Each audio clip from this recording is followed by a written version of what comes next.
جلال پور بٹیاں ضلع بھر کی پولیس نے گزرے سال 2018 کے دوران 1577 اشتہاری، 1047 چور، ڈکیٹوں، رازدانوں، 43 جرائم پیشہ گروہ سمیت 8267 ملزمان کو گرفتار کر کے ان سے 21 کروڑ 71 لاکھ 21,840 روپے مالیت کا مال مسروقہ برآمد کیا۔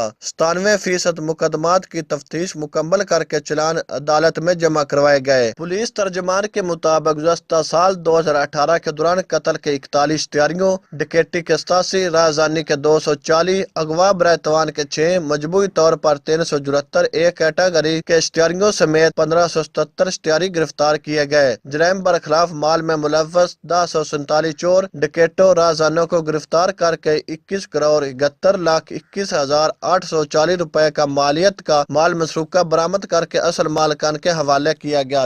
ہم لاتے ہیں ٹاپ نیوز، آپ کے فیوریٹ ٹاک شوز اور انلمیٹڈ انٹرٹینمنٹ صرف یوٹیوب پر۔ اگر آپ نے ابھی تک ہمارا چینل سبسکرائب نہیں کیا تو ابھی سبسکرائب کریں اور بیل آئیکن کو کلک کر کے ہماری لیٹسٹ ویڈیوز کے بارے میں اپڈیٹ جانیں۔